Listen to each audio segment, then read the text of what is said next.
The chain that saved America was built in Sterling Forest. Now, Sterling Forest had iron. That was discovered in 1736.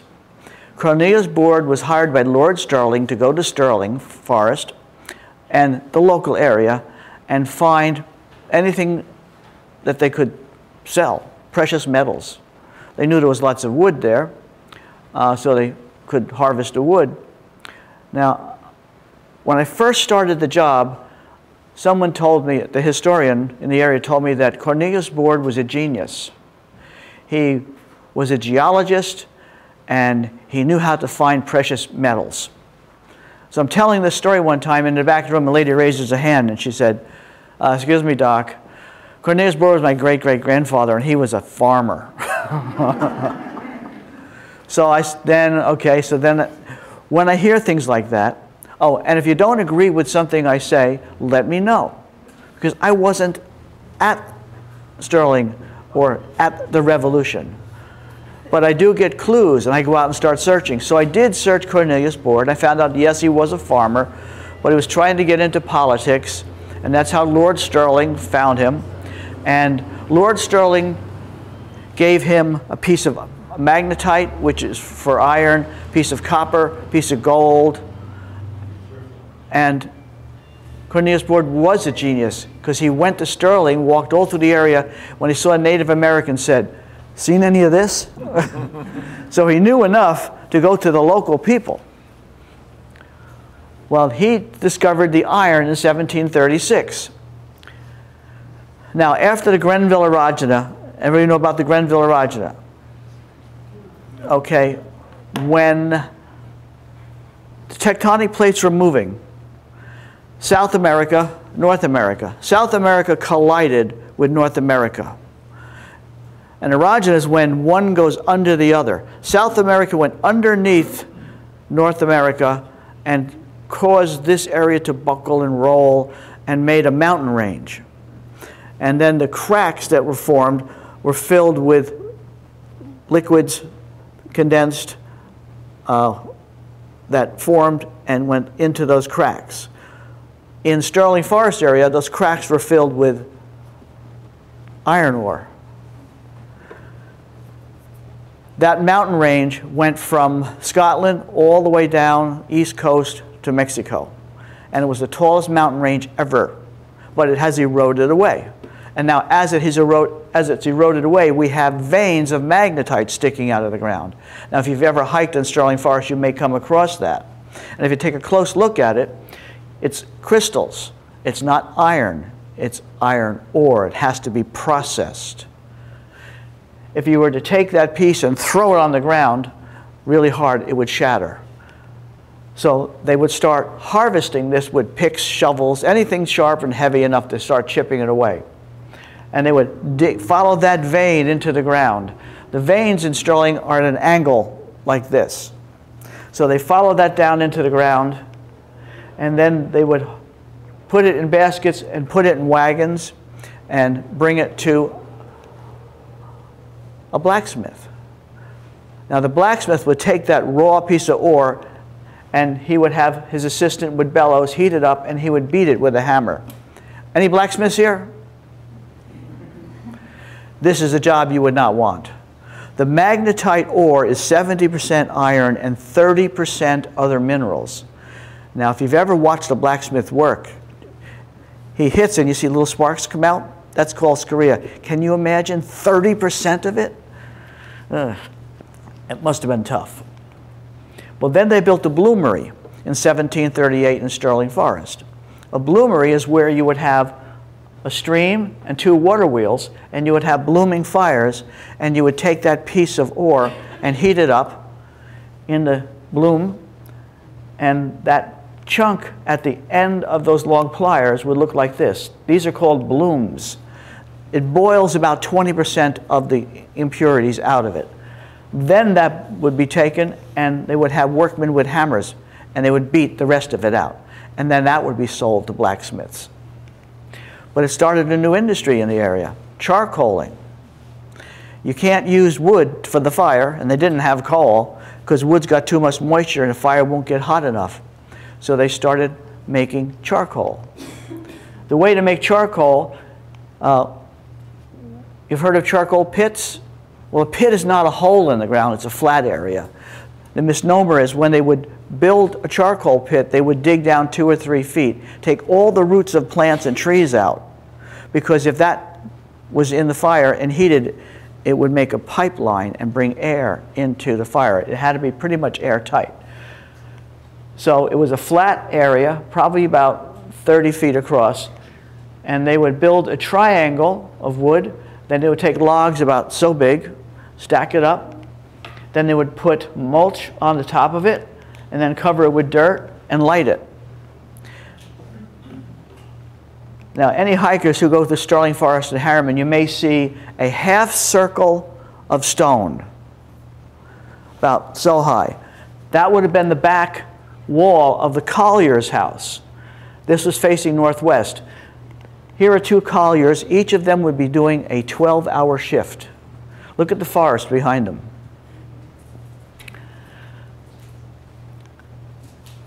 Once the fire was out, they would harvest it. They would take off the dirt on the top.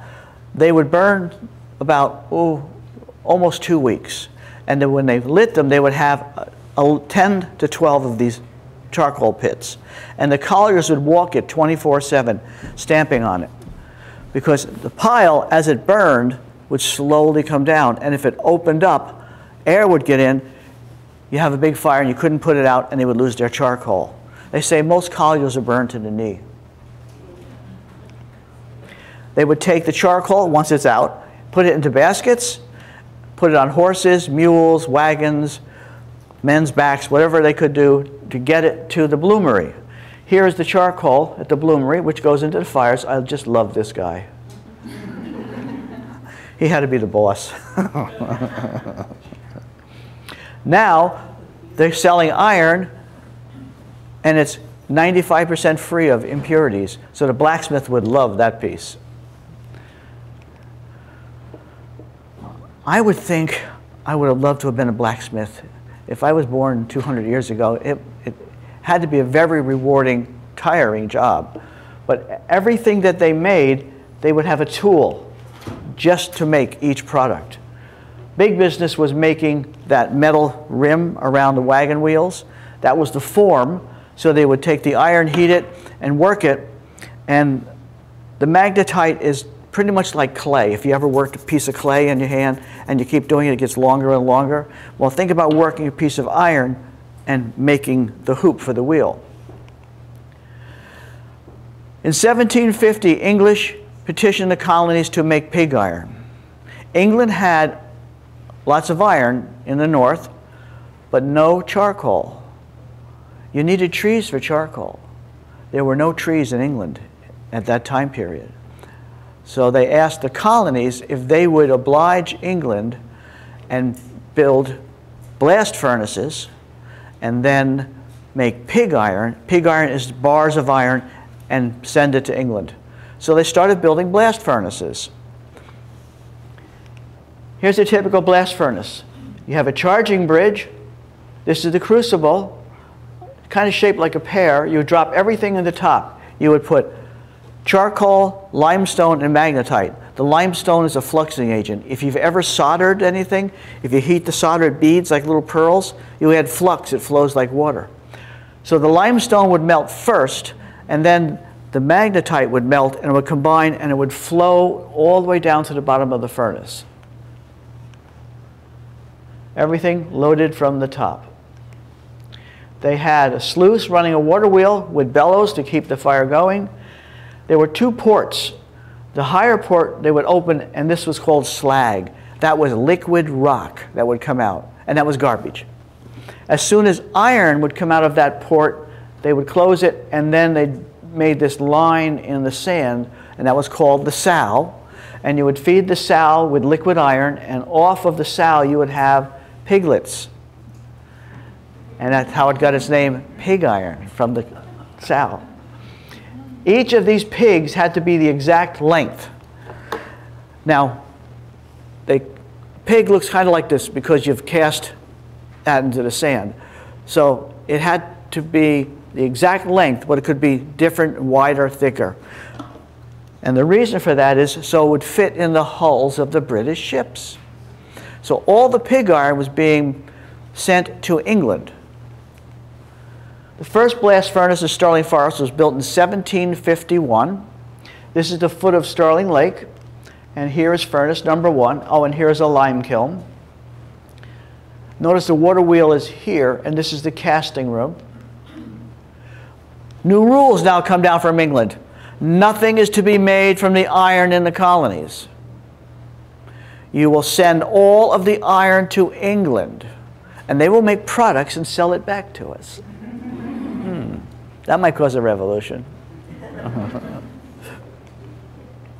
The Belleville Forge in Warwick, which was built in 1745, England came and tore it down. A forge is where you would take the pig iron from the furnace and make a product. Normally, a forge is right next to the furnace, but not in this country, because it's against the law to have a forge. I'm leading a hike near the furnace, and somebody said, "Hey Doc, where is the Sterling Forge that was built in 1767? I went, "There was no forge here," because my mother taught me that the Iron Act were not allowed to have forges. So I went to this gentleman and said, "There were no forges here." And he goes, "Learn your history." I'm like, okay. So I went on. The second furnace was built in Sterling Forest in 1777. Notice the water wheel is in the back. This one, they took the stone from furnace number 1 and built furnace number 2, which was twice the size. And that was built by Peter Townsend. Here's the diorama at the visitor center. Here's furnace number 1, here's number 2, and here's the water wheel pit for 1. I show you this because I just worked with an Eagle Scout. In the back of the furnace, the wood had covered, the forest had covered over furnace number 1, and the Eagle Scout cleared all the wood. And now if you come to Sterling, you can see both furnaces. Here's furnace 2, the water wheel, and this was the casting house. There are 4 forces driving me to do this talk. I really love history. I thought I knew a lot about history. Sterling Forest is teaching me a lot. One of the driving forces, number 1, I would take kids to the furnace. We do a hike, and I would say, "This is the furnace that made the great chain for West Point in 1778. And the kids said, "That furnace? Right. Huh? What chain?" Not one of those kids knew about the chain. So I went home, and my wife's like, "What's the matter?" I said, "I'm really upset. None of the kids know anything about the West Point chain." She goes, "It's not on the test." My wife was a school teacher. So I'm going to find out. Where's the best place to go? Has anybody been to Washington, the National Archives? Right. That's the door that used to go into. Now they have a new door on the back of the building. So I got there at 9:30, and I'm waiting around. There was a guard shack like over here, and I walked over and said, "Hi, when do the doors open?" He goes, 9:30. Don't you read? I'm like, okay. 9:30. So now at 9:30, the doors open up, and I go in. And if you ever get a chance to go to the archives, when you walk in, there's the Declaration of Independence, the Constitution, and there are side steps that go down. And I went down into the archives. I walk up to the front desk, and there's a young lady sitting there, and I went, "Hi, I'm here to learn about the forge that's Sterling Forest that made the great chain." What forge? No, she said, "What's the item number?" Okay. So I said, well, how do I find out the item number? She goes, well, get down the hallway. There's some rooms down there, and you'll see these big file books. They're by year. Start looking. So this is about 9:45. So I get down there, and I found information that there was a forge built in 1767 by Peter Townsend, but no one's known where it is since the Revolutionary War. But I got documentation on it. So I brought it to her, and she goes, okay. She goes, well, it's 2:30, and you'll have to come back tomorrow because we pulled the artifacts at 10 and 2. So we spent the night and came back. Got back to Sterling Forest, and I'm like, all right, there's a forge here. I'm going to find it. So I took my compass, I want to make this clear, on my days off. And here is Sterling Lake. This is Greenwood Lake, Tuxedo Lake. At the foot of Sterling Lake, I took my compass and I walked every 5 degrees of the compass. Walked 0, turned around, walked 180. Took a little over a year to do this. Didn't find it. But when I started in the park, they told me that there were 7 iron mines. I found 41. Still doing more research, the paper that I found at the archives mentioned that Roland Robbins was the gentleman who said there was a forge. Now, Roland Robbins was an archaeologist that was hired by City Investing. City Investing had bought Sterling Forest property in 1954, and they were going to build over 13,000 houses there. Well, they figured a way to attract people would go for this historic site. Now, the front of the furnace had fallen down, and Roland Robbins reconstructed it. This is furnace number 1 back here. So I start doing more research about Roland Robbins, and I find out, unfortunately, he had passed away. But he had done the archaeological dig at Walden Pond. Oh, where's the records of Walden Pond? Well, I found out the Walden Pond Library has his papers. So you know what my wife and I did. Drove up to Walden Pond, and we're going through the papers, and I found this notebook. In the notebook, it was written by Roland Robbins. He said, the furnace will be done in about 1 year. Still unable to find the forge. So he was looking, but he never found it. My wife opens this big envelope. She goes, hey, look at this. It's a map by Robert Erskine. I'm like, yeah. She goes, it's a map from 1777 drawn by Robert Erskine of Sterling Forest. Here is Sterling Lake. Right there is the furnace. Following the stream, right here it says the Sterling Forge. Couldn't wait to get back. So I went to the site. I had walked the area. I had seen lots of strange things in the park, but as soon as I saw that map, I knew that spot.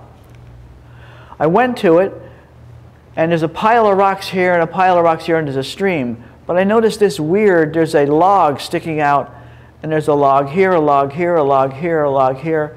And I went, that's a cribbing dam. I found the forge site.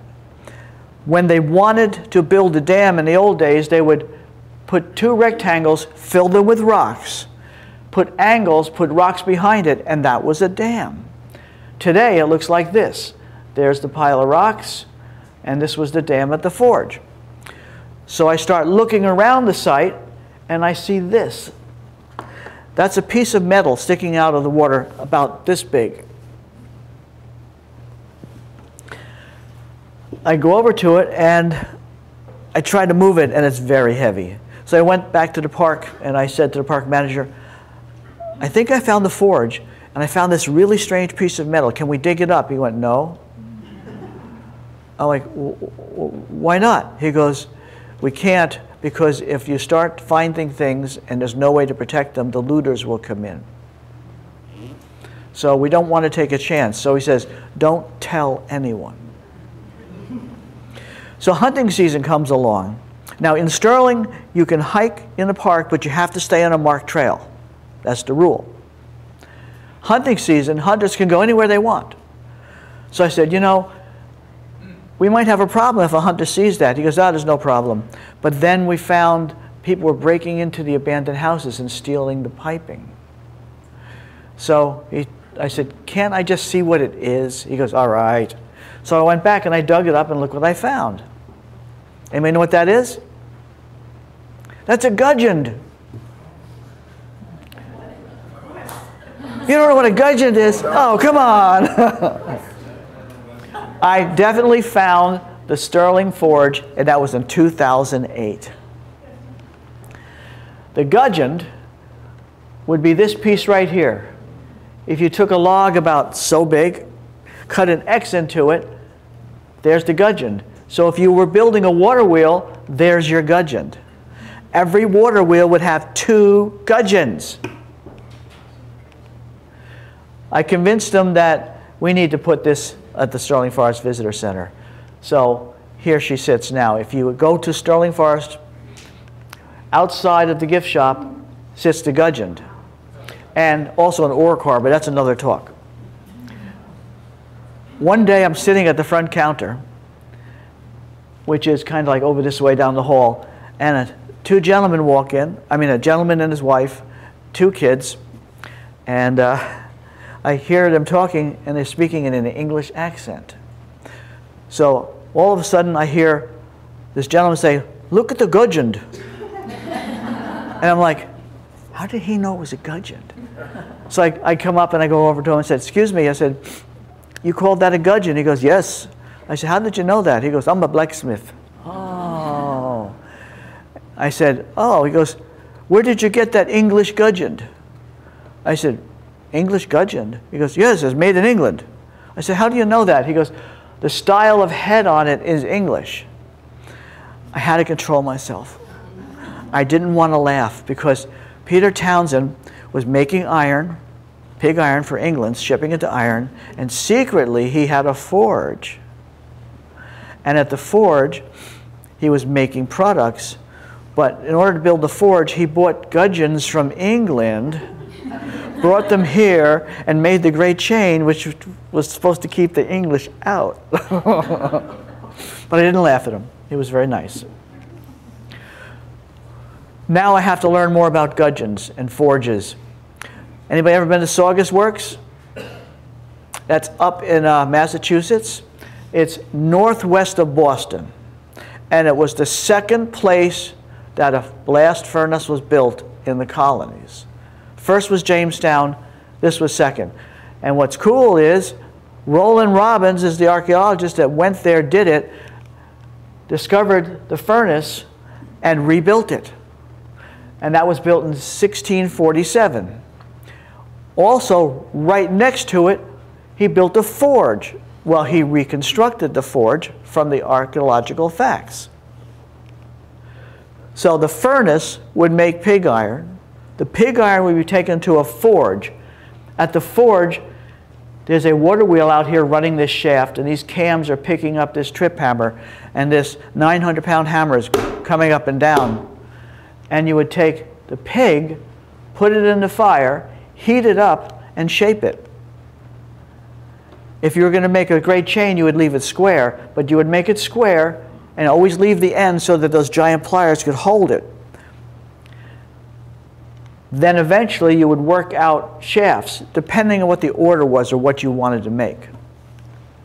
So this trip hammer was coming up and down by these cams. This is actually the Saugus rebuilt.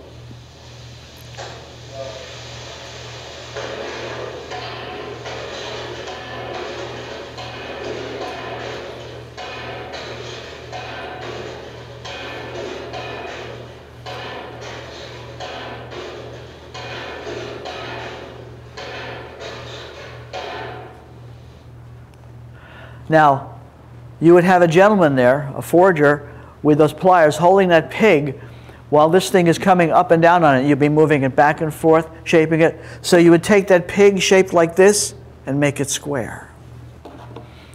I don't think that's a job I'd want to do. when the ranger said to us, "You want to see it work?" We said, "Sure." And he went over and put this headset on. Well, it was very loud. Notice this. This is the anvil base at Saugus. This is the anvil base at Sterling Forest. And there's the trip hammer in the water. Still there. Anybody do Photoshop? You know what happens if you get a picture and you can overexpose it, right? Bingo, look what's underwater. There's the trip hammer. Every time we would have a heavy rain, on my days off, I would go and walk around the park. I started to find things. So I then went to the forge area, and I found 4 wagon wheels. There's 2 here, 2 here. We figured that the wagon stood there and eventually rotted and fell over, and all that's left are the hoops. So every time the heavy rain, I would go and bring a piece of cardboard. I would find an artifact, put it on the cardboard, take a picture of it, GPS it, put it on a map, and bury the artifact 6 inches. I found 57 artifacts. So many cool things. Walking near the trip hammer, I noticed that the embankment was cut out like a rectangle. So I walked up to it and I said, "Gee, I wonder what was here." And I started kicking the soil, and out I found charcoal. It was the charcoal storage house right next to the water wheel. I found blooms in the area. So 57 artifacts.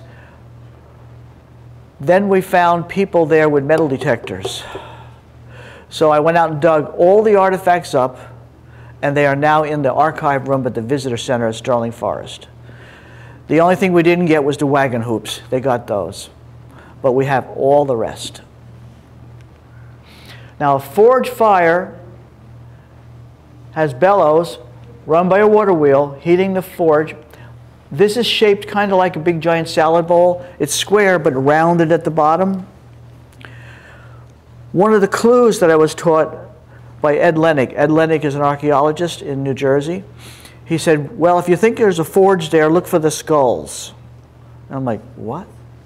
He goes, "Look for the skulls.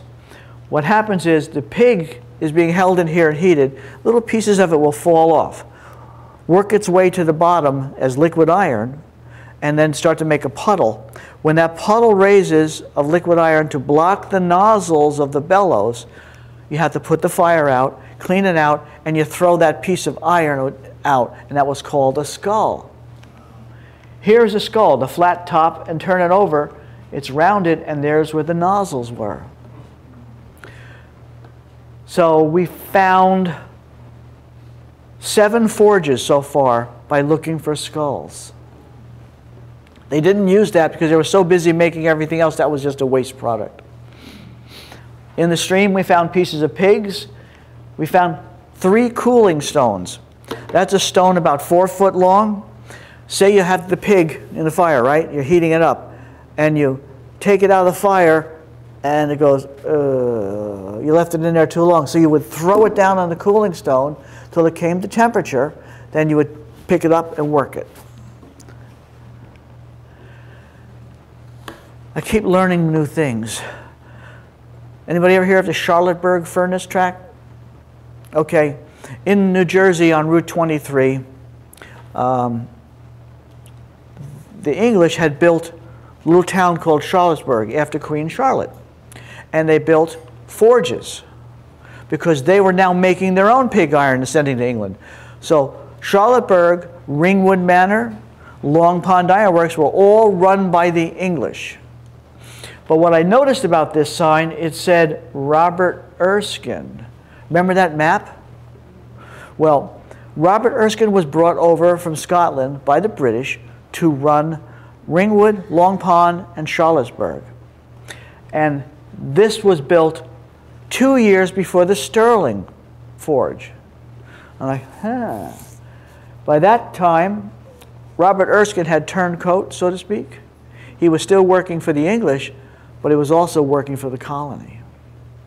So we thought that maybe he helped Peter Townsend design the forge at Sterling. So I went there and we explored the site.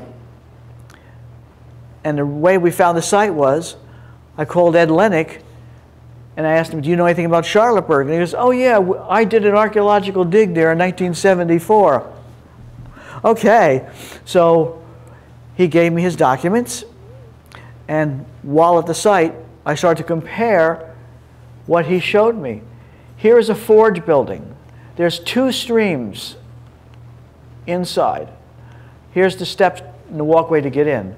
One stream is higher than the other. Here's the dam supplying the water. Went back to Sterling and we said, wait a minute, this looks pretty similar. So now we have an idea what to look for. There's a stream here, and they would put water wheels in the stream and they're running the forge fires. So that's how the British did it. And that's, we think, how Sterling Forest was done.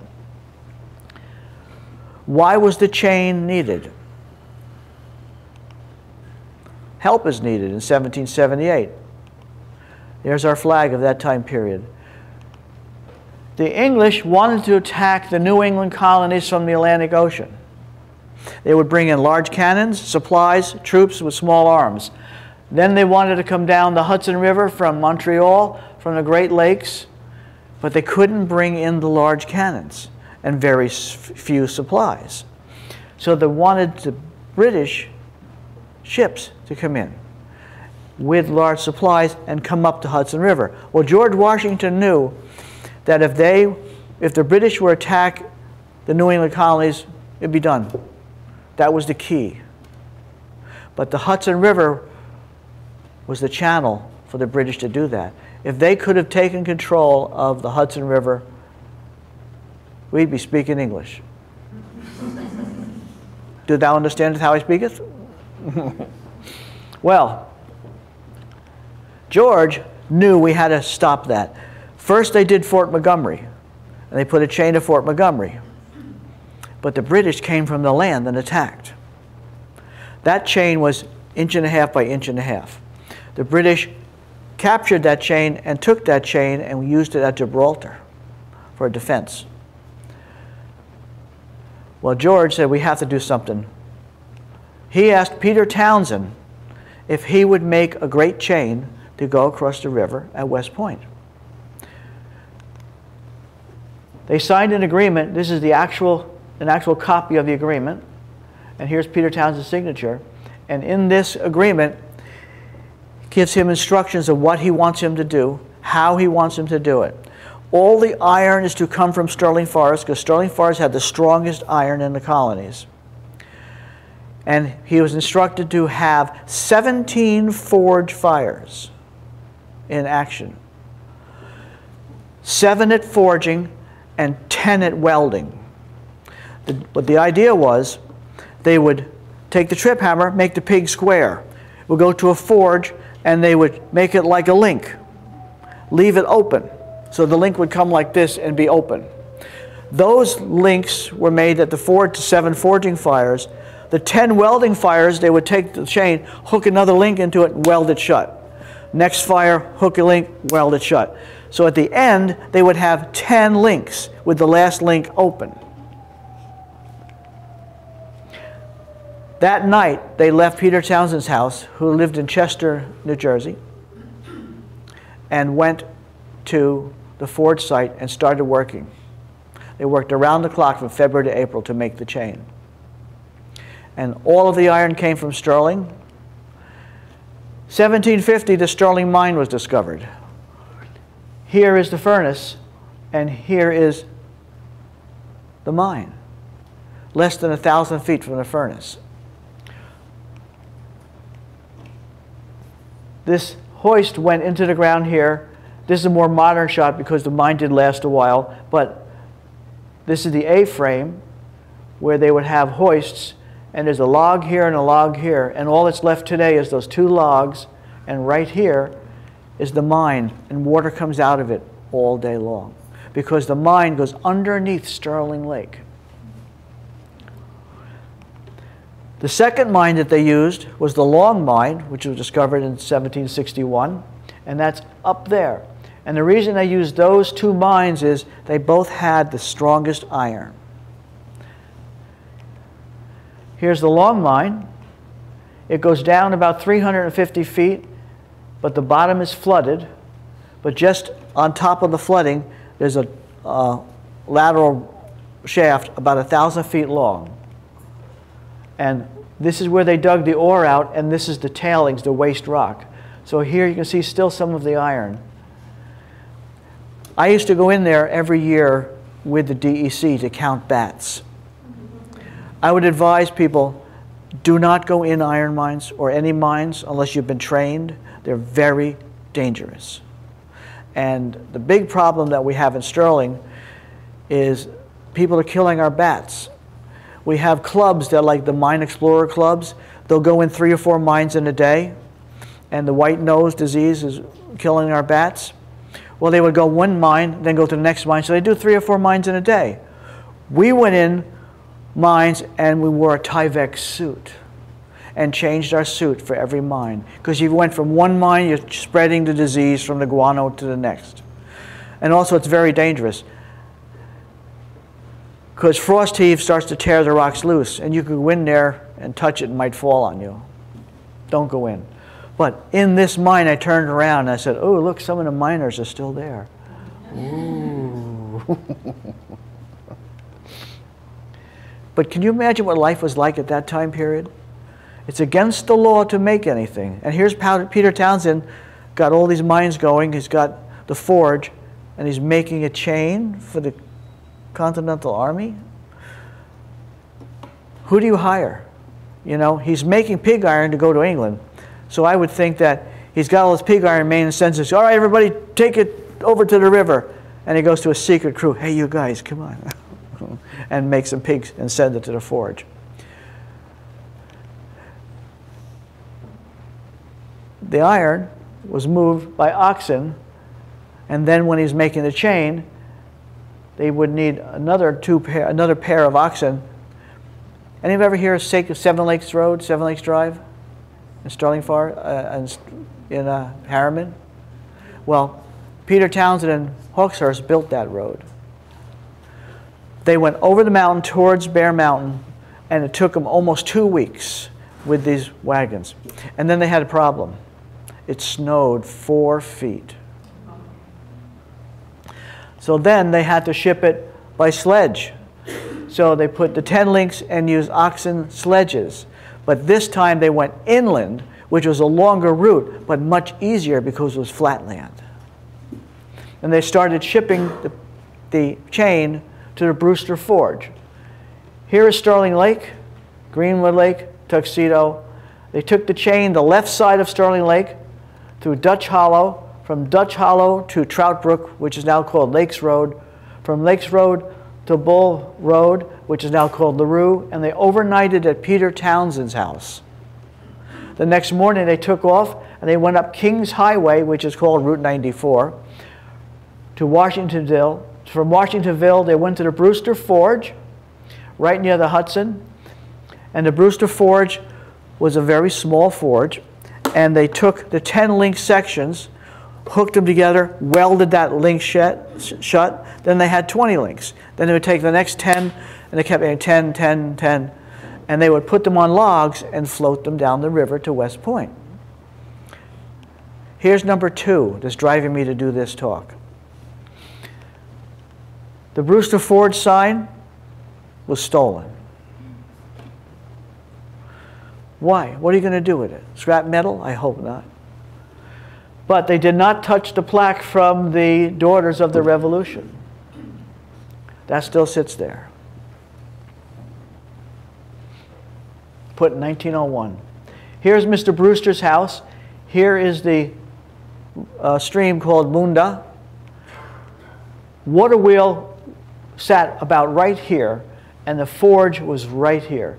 Again, you know what I did every time we had heavy rain?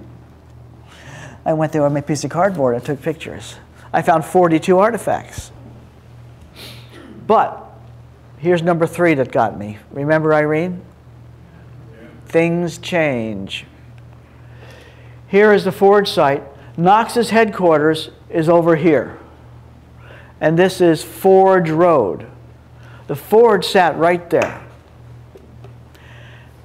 After the hurricane, the forge sat right there, gone.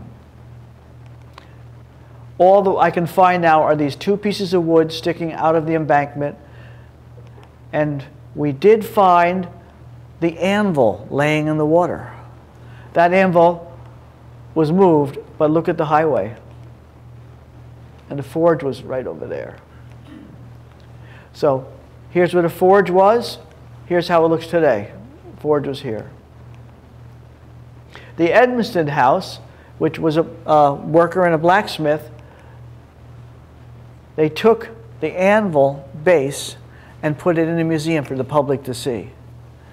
So we went opening day, and guess who had asked to talk? And they made this little model. This is the anvil.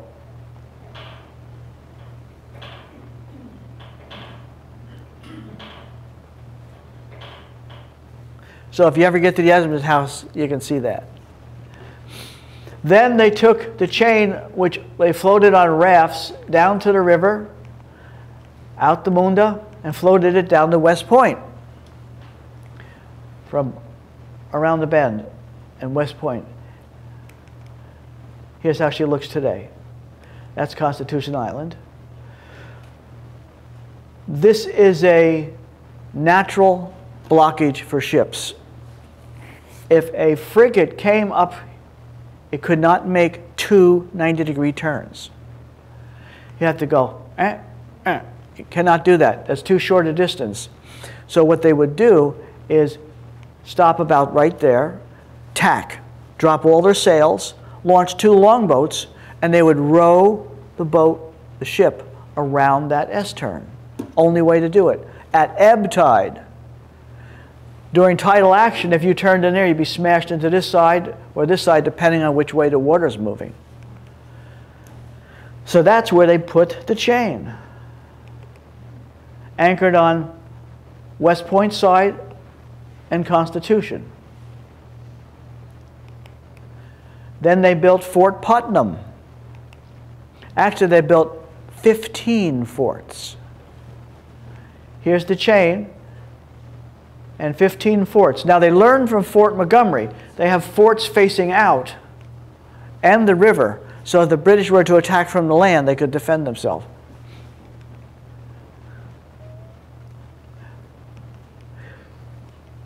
Look at the firepower from those cannons. Would you stop your ship there? No. The British never attempted. Here's Fort Putnam. Here's the river.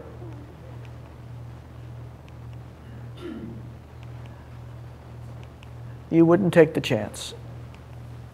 And Washington had the right amount of forts and the right amount of troops there. Now, Constitution Island here is where the chain was anchored, and every winter they took the chain out of the water so that the moving ice wouldn't break it. But of course, you didn't have to worry about the British. What did they do in the winter?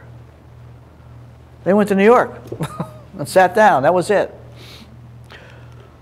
If you go to Constitution Island, another great place to visit, they have these links of the Great Chain, reproductions made of wood. On the wall, they have 3 links of the reproduction Great Chain. And they show where it was anchored.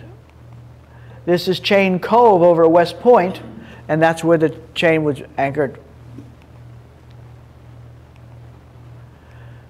During my investigation, I was told Ringwood Manor made the Great Chain. The chain was made at Ringwood.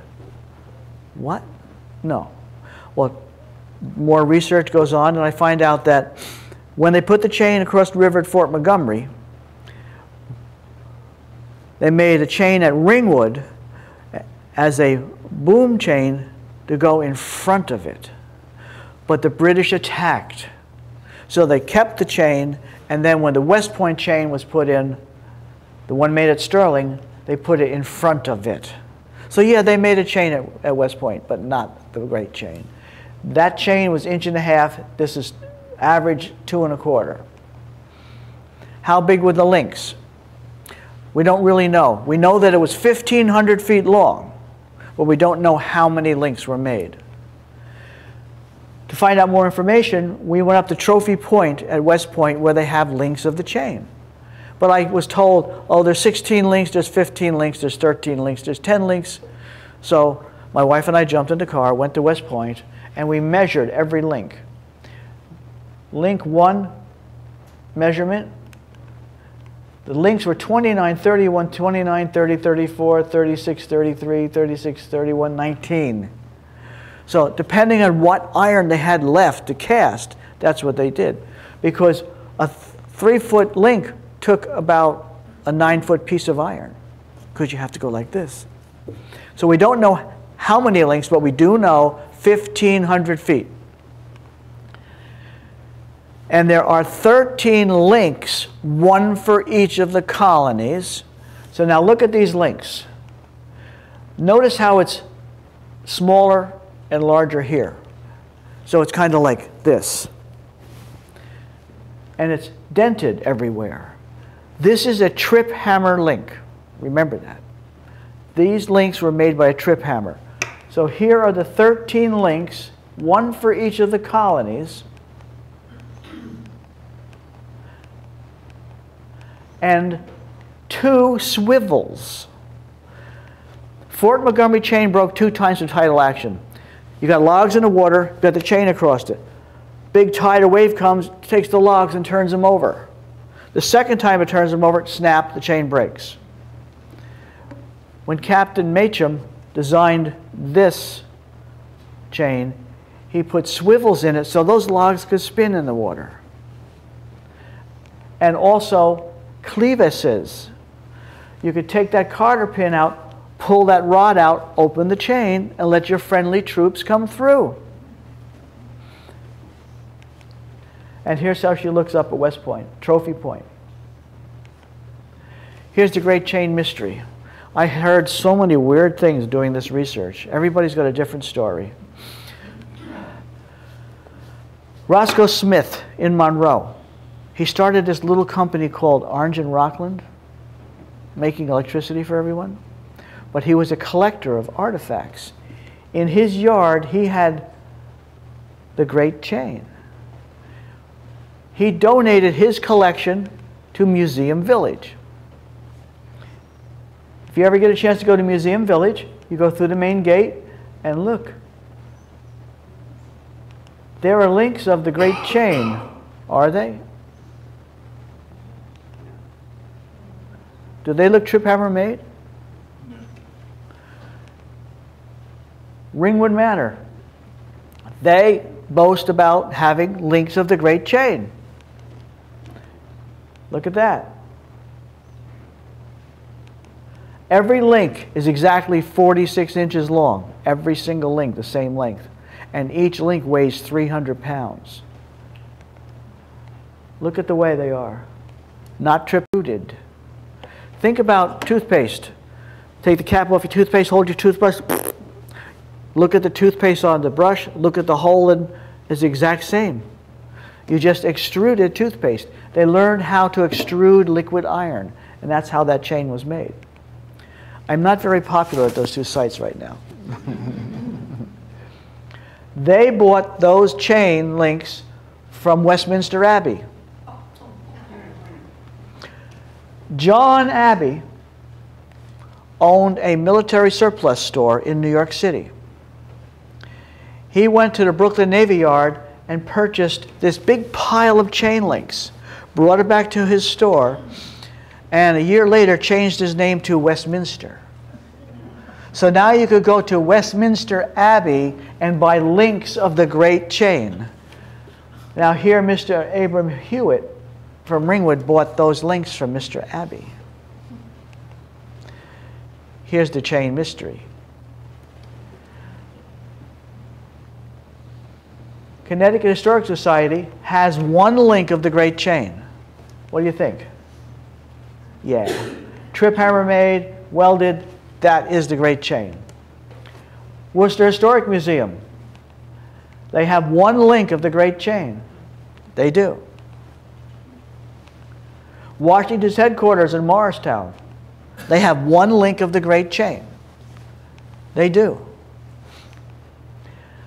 Alice Austin was a photographer who lived on Staten Island, and she had on her stove links of the great chain. It's now a state park. So you know what we had to do. We jumped in the car, went to Staten Island. The state park is a great place to visit. Here's a picture of her grandfather sitting next to the stove, and there's a link and a broken swivel. And it turns out that Alice's great-great-grandfather was Peter Townsend. That's where she got that piece of chain. So here she sits. We got there. What? And this is what we found. I went to the director of the park and I said, what happened to the great chain? She went, we don't know. When we got to the park, it was gone. Okay. Next stop. Boscobel House, another great place to visit. Here's the front door. We went around the back on a tour. And right there on the ground sits links of the great chain. While we're there, two gentlemen came and picked that chain up and threw it out on the lawn. And they took a blower and blew all the way the pine needles. They leave, and then the guy's cutting the lawn about an hour later. He comes up to the chain, gets on the radio, guy comes over, and they pick it up and they throw it back where it is. So I'm like, I'm looking at my wife, and I said, hey, look, you see the highway over there? About 100 feet away is the highway. And I said, you see this link? She goes, yeah. I put my foot on it. I said, see the highway? She goes, yeah. You want this? She's like, no, no, no. I said, I'm only kidding. I'm only kidding. But I'm also on the board of directors of Fort Montgomery Battle Site. And Colonel Jim Johnson, who retired colonel from West Point, is also on the board of directors at Fort Montgomery Battle Site. And he's on the board of directors at Boscobel. I told him this story. He's like, what? The next time we went to the Boscobel house, that chain and broken swivel are now inside the museum on a pedestal. I can't get it now. But I look at this picture. I took the picture and came home, and I'm putting it in the presentation. I went, wait a minute. I know that link. Remember this?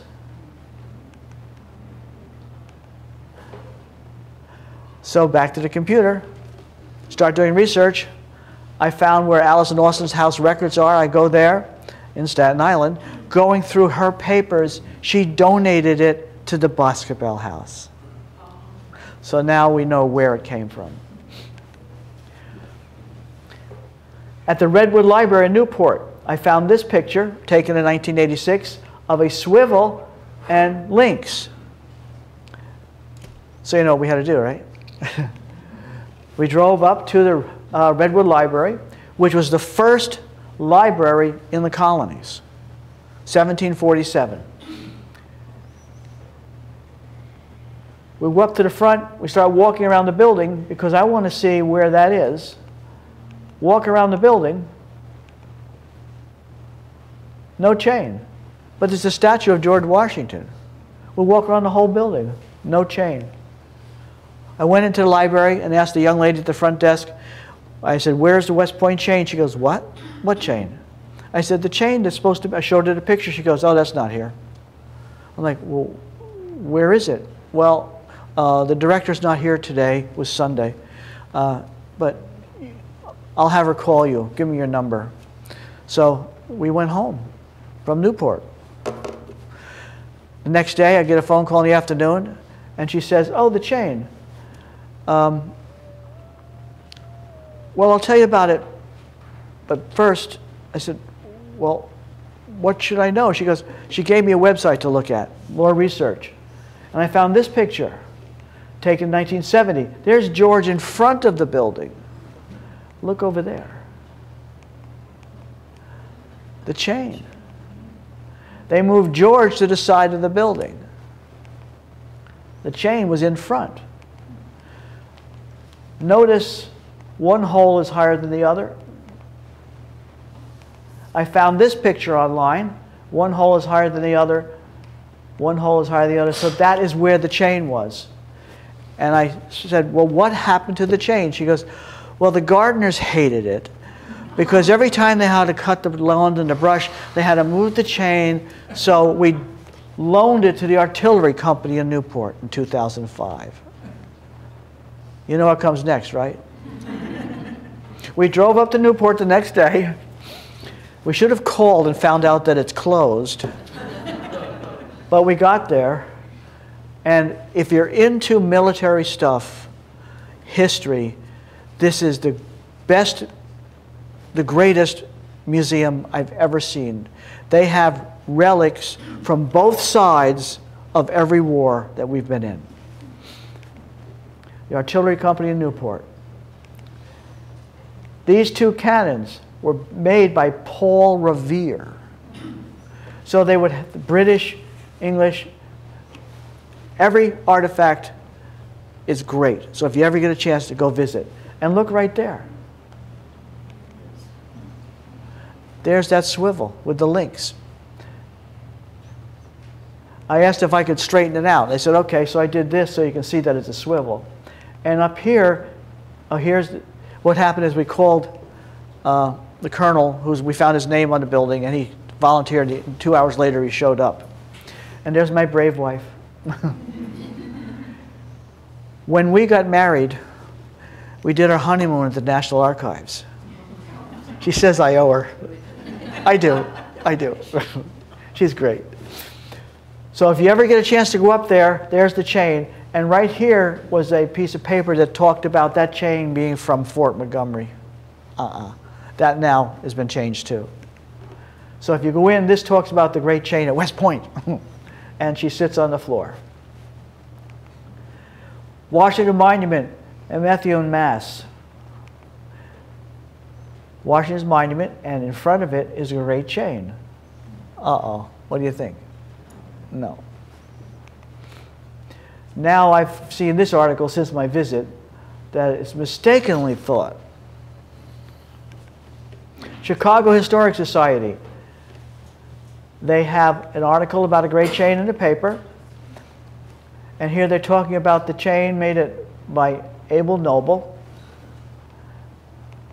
And on 1976 celebration, they had the Great Chain on a float. And it sits in front of their building now. And now it's unidentified. It sat there for a while, and now it sits in the woods next to the Historic Society. Westminster. Forest Lawn, California. In the Court of Freedom, there's George with links of the Great Chain in front of him.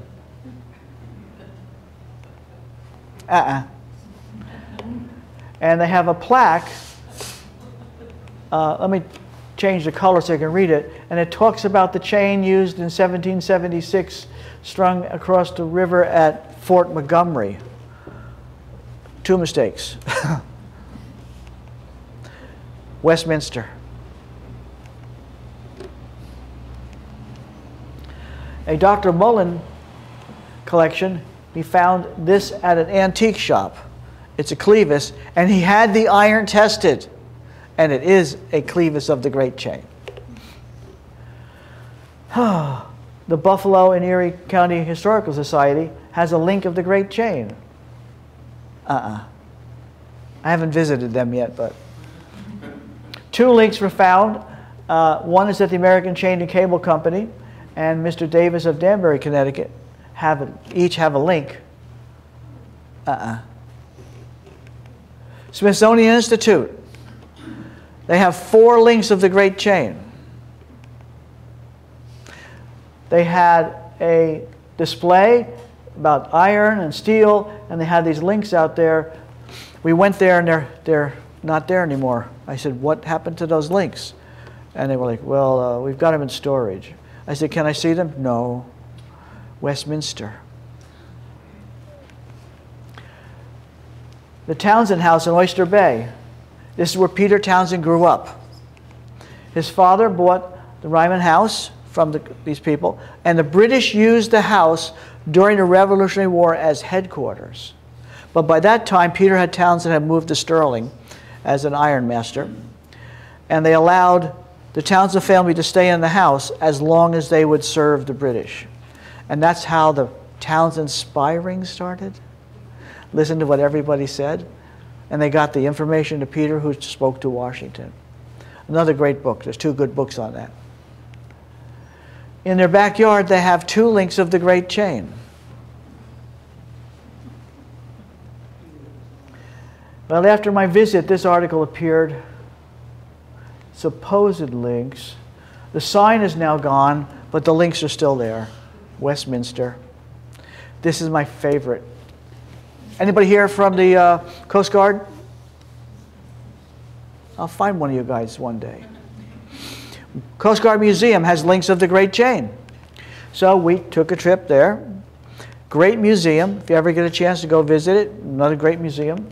They have a plaque on the wall talking about the Sterling Iron Works of Peter Townsend that made the great chain that lays on the ground. Uh-oh. I went in and asked to talk to the person in charge. It's just a nice lady comes down. She goes, "Hi, can I help you?" I said, "Yeah. You know that's not the great chain." And she went, "Shh, shh, shh, shh, shh." So we go over in the corner and she goes, "I know." I said, "Well, you know, I'm doing research." And she goes, "I know one day it'll come out. But don't say anything here." I said, "Can I ask you why?" She goes, "Well, everybody that goes through the Coast Guard Academy thinks that's the Great Chain. They take this loose link and they hide it. And the platoon that finds it gets a reward." So I said, "You mean everybody that went through the Coast Guard Academy thinks that's the Great Chain?" She goes, "Yeah." Westminster. Otillo's building in Paterson, New Jersey. He was a construction gentleman and a collector. In front of his building, he has the Great Chain.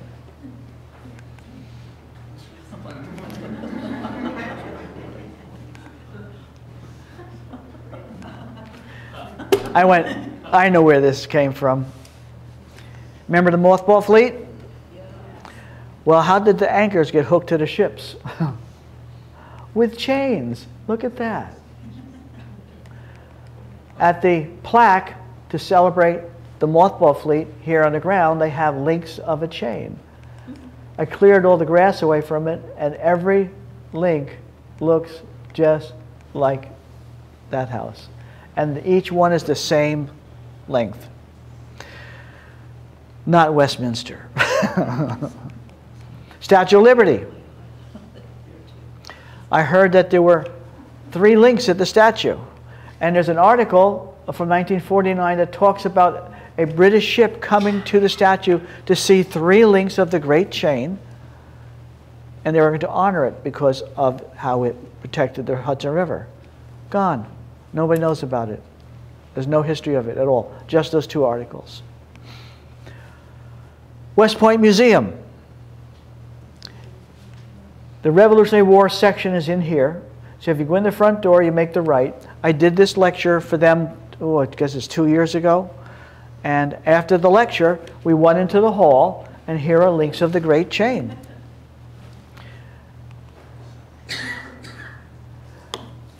I've got this group behind me, and I'm standing by the window, and I'm saying, "See this chain, folks?" "Yeah." I said, "It's made of wood. It's a reproduction made of wood." And then I feel somebody go on my shoulder. I said, "Yes?" He goes, "Doc, don't say anything unless you know the truth. They're not wood. They're styrofoam."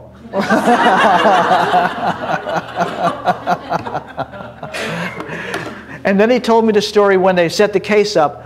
Each guy had one and went to put it in the case.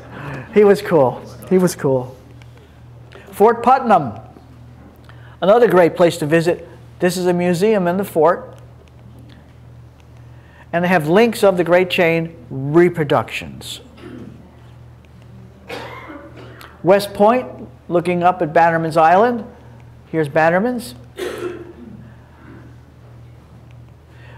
Another war surplus place to buy things. If you needed a cannon, they had plenty.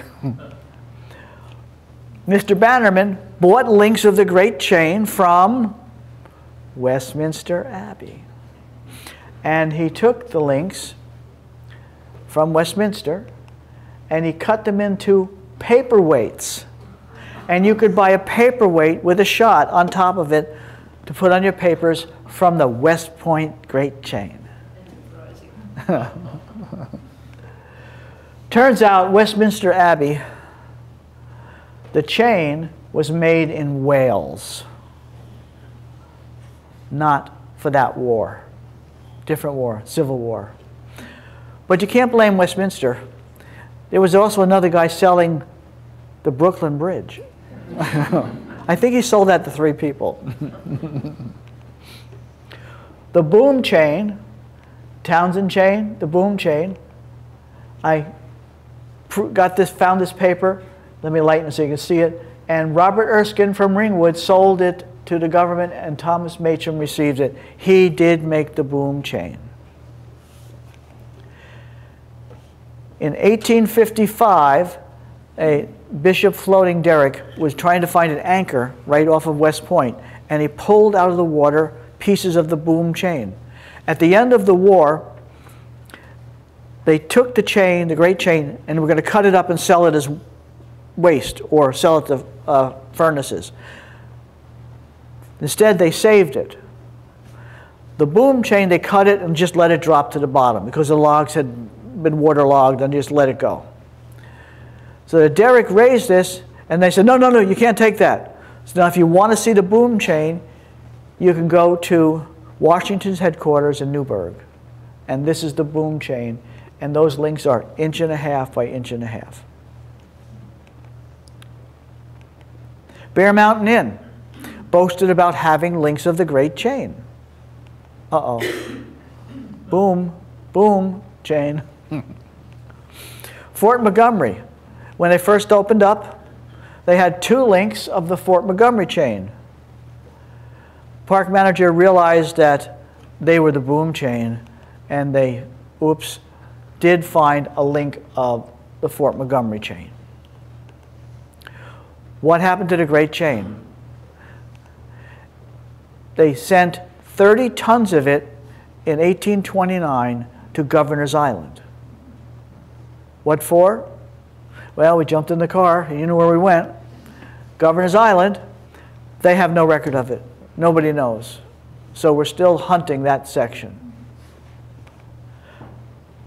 The rest of it was sent to West Point Cold Springs Foundry to make cannons in 1829. Here's the West Point Foundry, and here they're pouring liquid into a barrel, which is basically in a hole like this, and they're casting cannons. The rest of the chain went to cannons and rails that a cannon would move on. Trophy Point. Here are the 16 pieces of metal laid on little tiny pieces of rock. Then they put logs under it. But the mystery here is look what's inside the center. Now they've got posts. Things keep changing inside. And if you go there today, there's just rocks in the middle. Not been able to find out what happened to those precious items. Still in process. So that's Trophy Point. It's called the U.S. Senator Frank Lautenberg Visitor Center.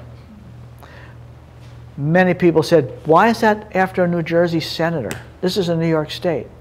Well, what happened was, Frank was one of the gentlemen who came to Sterling Forest to see why New Jersey should buy or pay for a park in New York State. Well, we took him on hikes, and he fell in love with the park. And he realized that Sterling Forest is the watershed for northern New Jersey.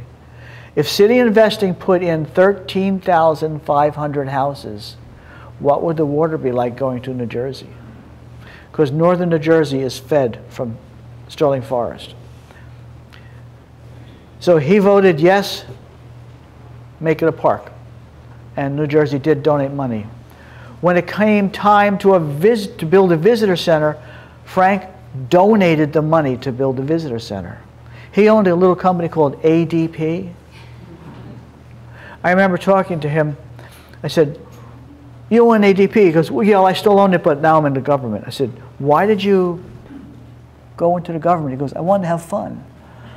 I said, "Did you?" He's like, "No." I took him, the governor, on hikes. I've taken Frank and his family on 5 or 6 hikes. They just loved the park.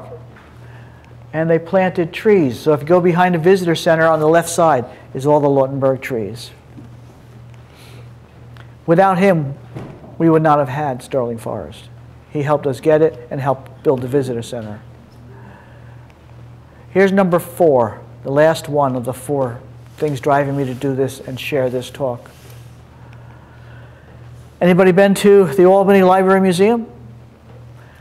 You go up these steps, there's a counter in here, you walk through, you put your dollar or whatever you want, whatever you want to put in the jar. Go into the museum, great museum. Right there are 3 links of the great chain, but nobody sees them because you go in through the counter.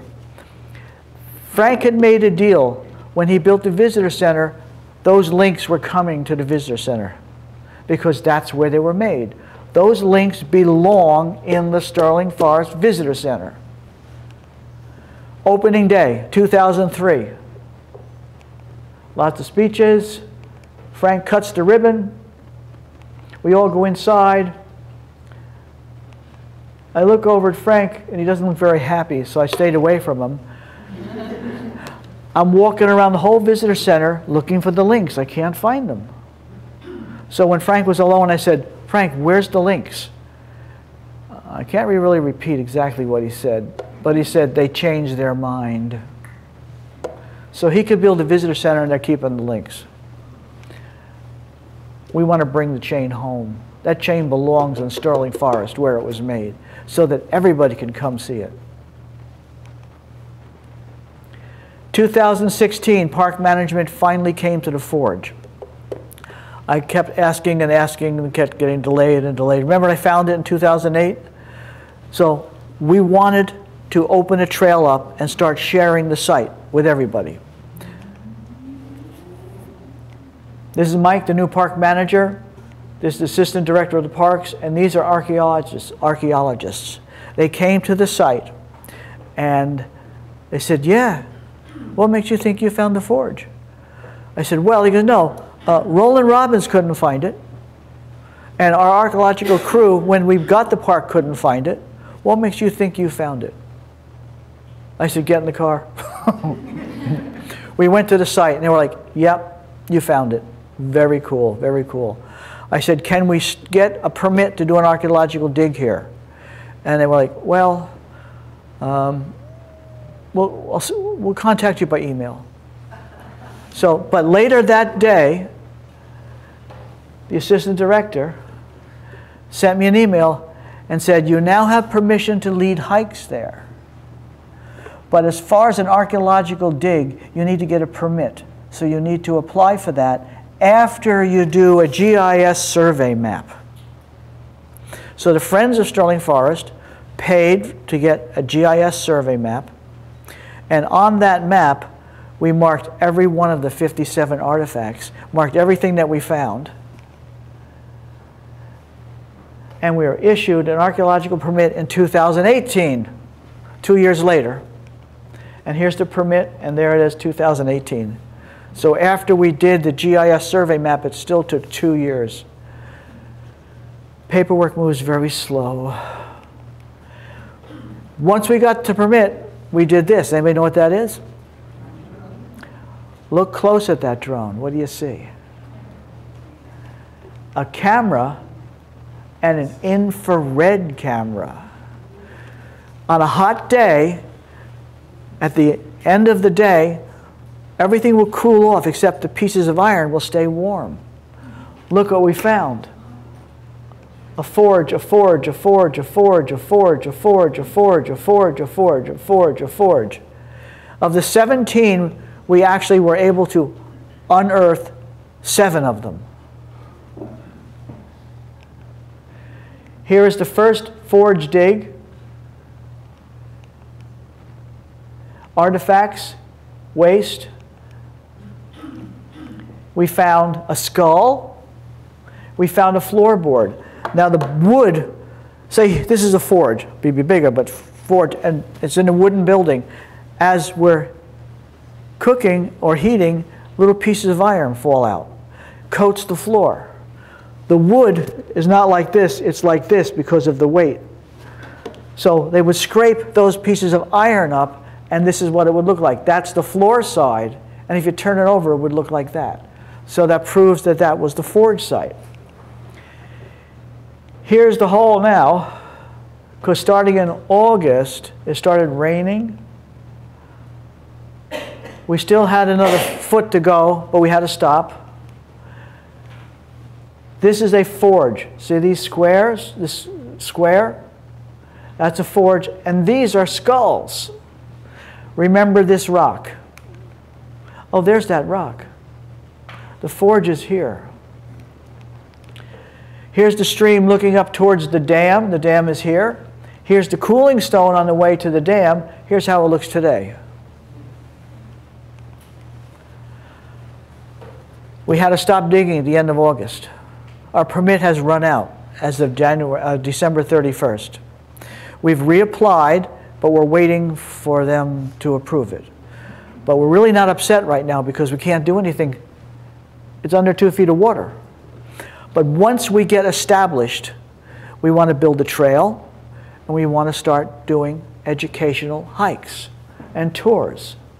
We want to go to the mine, the furnace, the forge, trace the route by bus up to the Brewster Forge, from the Brewster Forge to Fort Putnam, to Trophy Point, and wind up at the West Point Museum.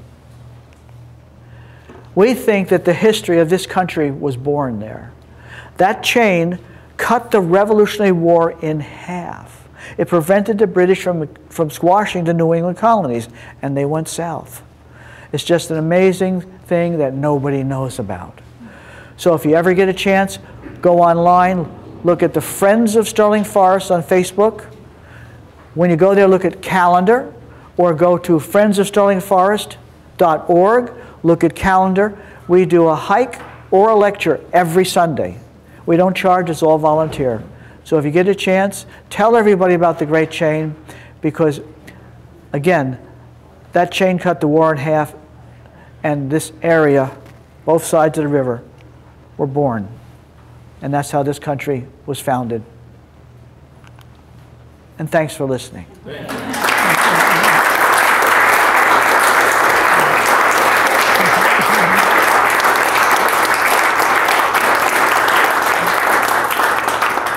Didn't you say each link weighed 300 pounds? Of the Westminster Abbey. Westminster Abbey chain, the big one, the 46. I wonder how they were kicking it around to their feet. No, a 3-foot link would be about 150 pounds of the real chain, because it was 2 1/4 by 2 1/4. Westminster Abbey. Any questions? Well, thanks for paying attention. Thanks for coming.